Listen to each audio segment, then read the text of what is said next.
Hello guys, कैसे हैं आप सब लोग। स्वागत है आप सभी लोगों का हमारे यूट्यूब चैनल में। इसका नाम है एवन सर और मैं हूं आकाश शर्मा। आज आप लोगों को जो यूपी लेखपाल का जो एग्ज़ाम आया है उस एग्ज़ाम की जो आंसर की है, उस पेपर का जो एनालिसिस है, इस वीडियो के माध्यम से मैं आपको पूरा डिटेल में बताने वाला हूं। तो कृपया करके इस वीडियो को लगातार देखना और लास्ट तक देखना।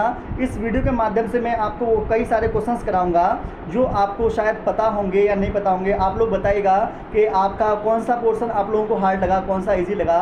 बहुत से लोग जो कहते हैं वो ये कह रहे थे ग्रामीण विकास जो है वो काफ़ी ज़्यादा हार्ड है, क्योंकि इसमें योजना संबंधी चीज़ें ज़्यादा पूछ ली गई थी। तो हम ज़्यादा टाइम वेस्ट ना करते हुए मैं पहले आप लोगों को पूरे पेपर का एनालिसिस बता देता हूँ, ठीक है। 1 से लेकर 100 तक सारे क्वेश्चंस को आप जरूर देखना। तो पहले नंबर का है हिंदी का पैराग्राफ है, ठीक है। तो पहले वाले का है मनुष्य को किस प्रकार कर्तव्य पालन करना चाहिए। तो इसका आंसर है डी, ठीक है। उपयुक्त सभी इसमें आंसर आएगा। ध्यान से सुनते रहना कि जो बोल रहा हूँ। दूसरा है मनीषियों ने असफलताओं की कुंजी किसे कहा। तो बताएंगे सी, असफलताओं को। प्रश्न नंबर तीसरा है असफल व्यक्ति क्या अर्जित करता है। तो इसका आंसर है बी, ठीक है। चौथे नंबर का कैसे व्यक्ति को जीवन धारदार भोग करना चाहिए। तो चौथे का जो आंसर आएगा वो ए आएगा। चौथे का ए है। जो पाँचवें वाले का देखते हैं, जीवन की सार्थकता किसमें है। तो इसका है कर्तव्य मार्ग पर चलने के आनंद में। इसका आंसर आएगा 5वें का सी। छठा है आनंद शब्द का उचित पर्यायवाची है। तो आनंद शब्द का है ऑप्शन ए। 6 का मोद और हर्ष। 7 वाला है अपना पराया किस समास का उदाहरण है। तो ये है द्वंद्व समास का 7 का ए। 8वां निम्न में से सही संधि विच्छेद का चयन कीजिए। तो आंसर है सी, वीर प्लस अंगना। और अगला है 9, कब्र में पैर लटकना मुहावरे का सही अर्थ कौन सा है। तो आप बताएंगे मृत्यु के समीप होना, ठीक है। तो हम लोगों ने 9 क्वेश्चंस कर लिए। अगला है निम्न में से शलाकाओं का उद्भव है। तो आप बताएंगे सी, ठीक, सॉरी बी। अगला है 11, निम्न में से किस शब्द की वर्तनी सही है। तो 11 का है सी। अगला है निम्नलिखित शब्दों पर विचार कीजिए। तो आपको इसमें विकल्प बताए हैं। तो 12वें का आंसर आएगा सी, तीसरा और चौथा। 13वां है निम्न में से कौन सा शब्द स्त्रीलिंग नहीं है। तो इसका आंसर है डी, संबल, ठीक है। अगला है 14वां, किस विकल्प में सही विलोम सही है। तो 14वें का जो आंसर है वो आएगा बी, कृपण और डैश दाता। 15 का है जीवन पति का समानार्थी शब्द कौन सा है। तो इसको बोलते हैं यमराज। जो मैं आप लोगों को बोल रहा हूँ मैं स्पीड में इसलिए बोल रहा हूँ क्योंकि आप कम समय में 100 क्वेश्चंस को कर पाएँ, क्योंकि आपके अंदर ललक होगी कि हम जल्दी से जल्दी किस तरीके से आंसर देख पाएँ कि हमारे कितने आंसर सही गए हैं, कितने क्वेश्चंस हमारे गलत गए हैं, जिससे कि पूरा का पूरा आप एनालाइज अच्छे तरीके से कर पाओगे, ठीक है। तो इसलिए मैं स्पीड से बोल रहा हूँ। आपको क्या काम करना है, एक कॉपी लेकर बैठो या पेपर लेकर बैठो। जो मैं बोल रहा हूँ, प्रश्न बोल रहा हूँ, उसका जो आंसर बोल रहा हूँ, आप टिक मारिए कितने सही गए हैं कितने गलत हैं, जिससे आपको पता चल सके कि आप लोगों के कितने मार्क्स आपके एग्जाम में आ रहे हैं, ठीक है। आगे 16वें पर चलते हैं। जिसे इंद्रियों के से अनुभव ना किया जा सके तो उसे हम जो बोलते हैं, जिसे इंद्रियों से अनुभव नहीं किया जा सकता उसे बोलते हैं अतीन्द्रिय। 16 का ए। 17 है निम्न में से कौन सा शब्द पुल्लिंग है। 17वें का आएगा सी, विवाह जो है वो पुल्लिंग है। अगला है 18वां, पंखा का बहुवचन क्या है। तो पंखा का बहुवचन होगा पंखे, ठीक है। अगला है दुशासन का संधि विग्रह क्या होगा। तो इसका आएगा सी, दु प्लस शासन, ठीक है। इसका आएगा दु प्लस शासन। 19 का सी। अगला आपका है 20 का है निम्न में से तत्सम शब्द कौन सा है। तो इसका है अक्षर। अगला है 21वां, निम्न में से कौन सा वाक्य अशुद्ध है। तो इसका आंसर आएगा डी, पहला दूसरा तीसरा चौथा सभी आंसर आएंगे इसके, डी वाला। खग जाने खग की ही भाषा का अर्थ है। 22 का है बी, समान प्रवृत्ति वाले ही एक दूसरे को सहारते हैं। अगला है हरि मोहन को रुपए देता है, रेखांकित में से कौन सा कारक है। तो बताएंगे सी, संप्रदायन कारक। 23 का सी आंसर आएगा। 24 है अरुण शब्द का अनेकार्थी है। तो इसका आएगा प्रातःकालीन सूर्य सिंदूर। अगला है 25, आज की सभा में अनेकों लोग उपस्थित थे, वाक्य में किस भाग में अशुद्धि है। तो 25 में आएगा सी, अनेकों। तो इस तरीके से आप लोगों ने देखा कि हम लोगों ने हिंदी के जो 25 क्वेश्चन हैं वो किए हैं। तो हिंदी जो है वो बहुत ज़्यादा हार्ड नहीं है। कोई बच्चा ये कहे कि बहुत हार्ड है, नहीं। हिंदी का जो है अगर किसी व्यक्ति ने नॉर्मल तरीके से अगर पढ़ रखी है तो बड़े आसानी से हिंदी के क्वेश्चंस को वो कर पाएगा और हिंदी में कोई भी प्रॉब्लम्स इतनी ज़्यादा नहीं है, ठीक है। अब बात करते हैं मैथ की। 25 क्वेश्चन हमारे हिंदी के थे, 25 क्वेश्चन हमारे अब ये आएंगे मैथ के, ठीक है। तो 25वें का जो आंसर है, आज की वाह में अनेक लोग उपस्थित थे, सी 25 का तो सी है। 27 का 26 का आएगा 63, ऑप्शन ए, 26 का ए। 27वें का आएगा आपका सी 33 आंसर आएगा, 27 का 33। अगला ही बात करते हैं हम 28 की, तो 28 का जो आंसर आएगा वो आएगा ए 3। अगला है 29 का जो आंसर आएगा वो आएगा बी 13। अगला है 30वें का जो आंसर आएगा वो आएगा ए 54, 54 आंसर आएगा। अगला बात करते हैं हम क्वेश्चंस की तरफ चलते हैं, 31 की तरफ। मैथ का क्वेश्चन चल रहा है, 31 का जो आंसर आएगा वो आएगा बी 132, 132 आंसर है इसका। अगला है 32 का आंसर आएगा आपका, 32 का आंसर आएगा डी, 32 का डी है। अगला है 33 का जो आंसर है वो है सी 6000। अगला है 36 का जो आंसर आएगा वो आएगा 125%, मतलब 125% इसका आंसर आएगा। ये अब आपका कंप्लीट हो गया। अब बात करते हैं हमारे क्वेश्चंस की तरफ चलते हैं। क्वेश्चंस नंबर है ये 37 का आंसर आएगा बी, और ये है 100 इसका आंसर रहेगा। मैथ का क्वेश्चन है 38 का क्वेश्चन रहेगा 7%, ठीक है, 7% रहेगा। मोस्ट इंपोर्टेंट क्वेश्चन हैं ये, और इनको आप अच्छे तरीके से देखिए। 38 का जो क्वेश्चन आएगा, 38 का आंसर आएगा ए। शब्द को ध्यान से सुनते रहना, कान में लीड लगा लेना है, एक एक शब्द को ढंग से सुनना है। 40वें का जो आंसर आएगा वो आएगा सी, 40वें का आंसर सी है। और 41वें क्वेश्चन की तरफ अगर हम चलेंगे तो इसका आंसर आएगा आपका सी मतलब आधा, इसका आंसर आधा रहेगा। अच्छे तरीके से सुनते रहना, एक एक प्रश्न को मैं बोल रहा हूँ, इसका सी आंसर है। अब बात करते हैं 42 का आंसर जो है वो है 5 सेंटीमीटर, ठीक है, 5 सेंटीमीटर। अगला है 43 का है ए, और ये है 44 का जो आंसर जाएगा, 44 का जो आंसर जाएगा ये जाएगा आपका, एक मिनट, बी 3380 इसका आंसर रहेगा। 44, अगर हम 44 की बात करेंगे, नहीं 45 में जो आंसर आएगा वो देखते हैं, ए 11% आएगा।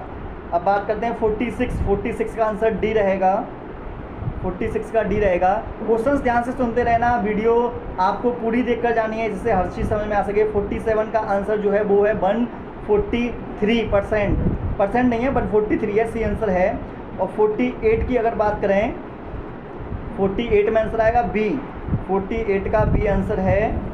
और 49 का भी आपका बी आंसर होगा, 360 है। इसका मैं एनालिसिस पूरा ऑलरेडी पहले कर चुका हूँ, इसलिए मैं आराम से आप लोगों को बता पा रहा हूँ, ठीक है। यहाँ पर मैं क्वेश्चंस देख रहा हूँ और मैंने इसका आंसर की, देखिए यहाँ पर मैंने पूरे आंसर की तैयार कर रखी है, पूरा दिमाग लगाया है। चलिए आगे बात करते हैं, 49 की बी आ गया। 50 की बात करते हैं, 50वें का आंसर जो आएगा, 50वें का आंसर है बी, आयत इसका आंसर आएगा, ठीक है। 51 की अगर बात करें तो 51 में जो आंसर आएगा वो आएगा 51 का आएगा डी आंसर, ठीक है।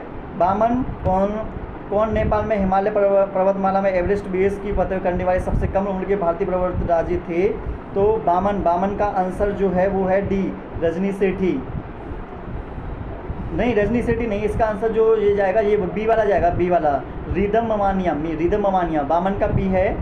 अगले प्रश्न की तरफ चलते हैं। देखिए मैं यहाँ पर सिर्फ और सिर्फ प्रश्न को देख रहा हूँ, मैं आपको पहले दिखा देता हूँ, प्रश्न देखना हो। 53, किस देश ने मई 2022 में ब्रिक्स विदेशी मंत्रियों की बैठक की थी? तो इसका आंसर है चाइना ने की थी ये बैठक, ठीक है। आगे बात करते हैं 54वां, 54, सुभाष चंद्र बोस कहाँ गए?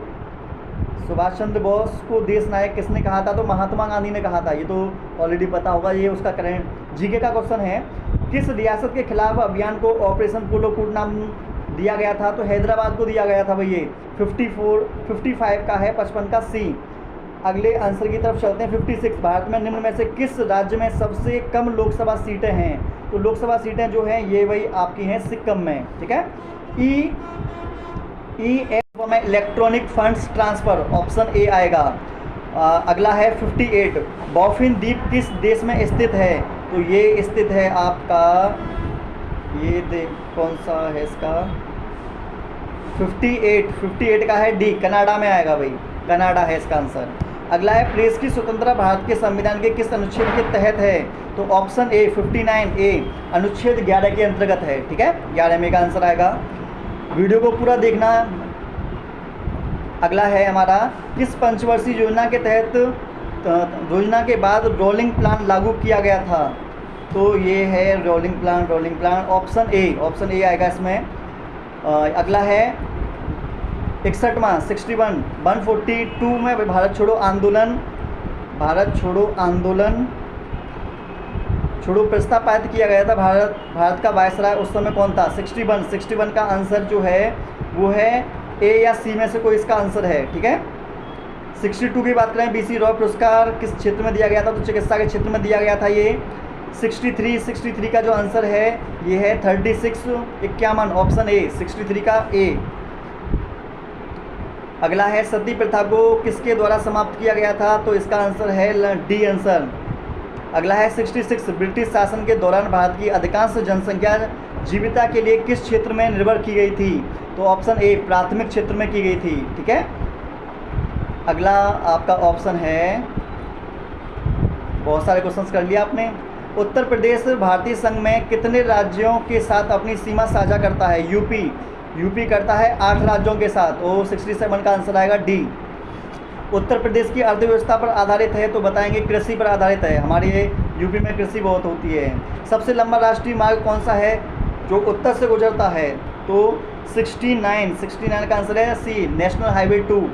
अगला है 70वां, निम्न में से किस अनुसूचित जाति की उत्तर प्रदेश में सबसे अधिक है? तो इसका आंसर है बी, थारू। अगला है 71 का जो आंसर आएगा वो आएगा 71 अटलांटिका, इसका आंसर बी आएगा भाई, बी। आगे बढ़ते हैं, निम्न में से किस उत्तर प्रदेश में मंदिरों के शहर के रूप में जाना जाता है? तो मंदिर का शहर हमारा बनारस कहलाता है, बनारस आंसर आएगा इसमें। उत्तर प्रदेश में IT शहर स्थापित किया गया है, तो ये कानपुर में किया गया है, सही है, कानपुर इसका आंसर। आगे बढ़ते हैं 74 का जो आंसर आएगा वो आएगा ए। ठीक है, 75 का जो आंसर आएगा वो आएगा सी, ईमेल वाला आएगा। 76 का जो आंसर आएगा वो आएगा, कौन सी योजना भारत में ग्रामीण सड़क संपर्क योजना है? तो इसका आंसर ए आएगा, 76 का ए। 76 का ए आएगा। 77 की अगर हम बात करें तो इसका आंसर भी आपका ए आएगा। 78 की अगर हम बात करेंगे, 78 ये योजना से संबंधित हैं। योजना जो ग्रामीण विकास जो आपने टॉपिक पढ़ा होगा, वहाँ पर योजना जो आप लोगों को पढ़ाई जाती है ये योजना से संबंधित हैं। और योजना जो है देखते हैं, ये 78 का डी हो जाएगा। 79 का जो आंसर है, भारत सरकार की निम्न में से कौन सा योजना विधवा बुजुर्ग विकलांग लोगों के पेंशन के रूप में वित्तीय सहायता प्रदान करती है? तो 79 का आएगा बी, NSAP इसका सही आंसर होगा। अगला है 80, किस योजना का उद्देश्य भारत में ग्रामीण गरीब लोगों को आवास प्रदान करता था? तो 80 का जो आएगा डी, प्रधानमंत्री आवास योजना। ठीक है, अगला है 81 का आएगा डी। अगला है 82, राज्य प्रशिक्षण संस्था उत्तर प्रदेश में कहाँ पर है? तो ये मेरठ में है, ये भी आप ध्यान रखना। आंसर 82 का डी आएगा। अगली बात करते हैं 83, ई स्वास्थ्य पहल जो है ये ए, उत्तर प्रदेश HMIS तंत्र, तो 83 का आंसर ए आएगा। 84 की तरफ चलते हैं, निम्न में से भारत सरकार की किस योजना का मुख्य उद्देश्य बालिकाओं के उत्तरजीविता को सुनिश्चित करता है?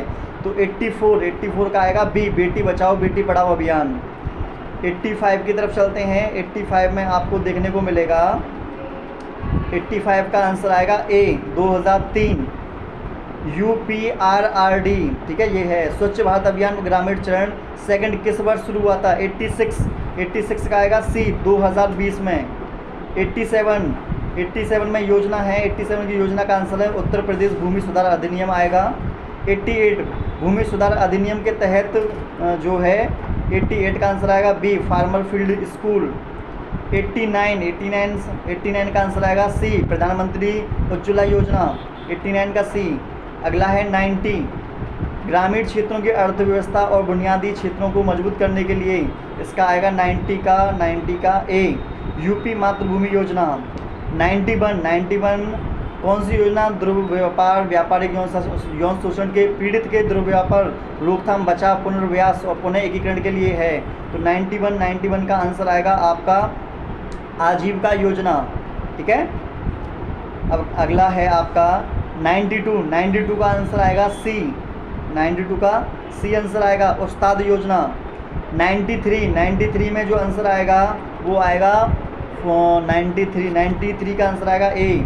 94 की बात करें तो सामाजिक न्याय और आधिकारिक मंत्रालय, 94 का ए। 95 की बात करें तो 95 का आएगा बी 30%।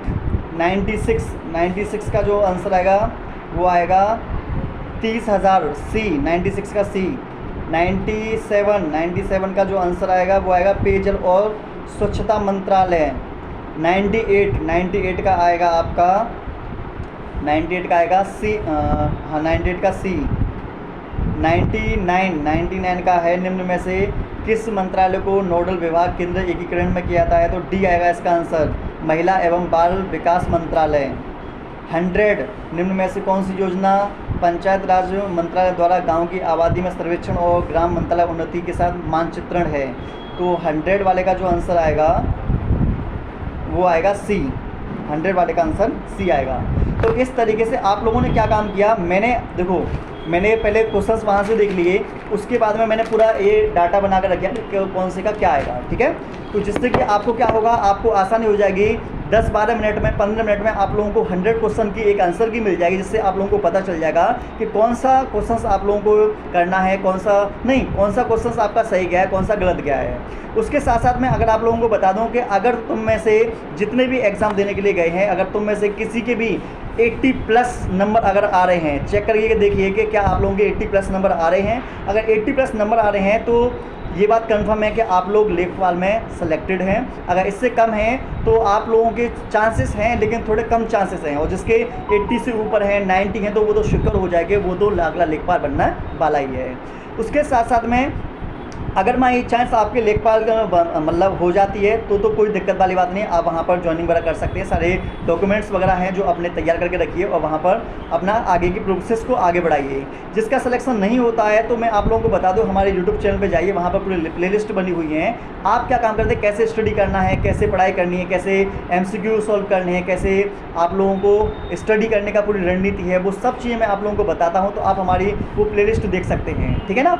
आप लोगों को बताना है कि सभी सब्जेक्टों में से आपको कौन सा सब्जेक्ट हार्ड लगा और कौन सा इजी लगा। उसके साथ में आपको बताना है कि आपने एग्जाम में कितने क्वेश्चन सही किए, आपके कितने क्वेश्चन सही हैं और कितने क्वेश्चन आप लोगों के गलत हैं। ये आप मुझे कमेंट सेक्शन में अभी बताइए।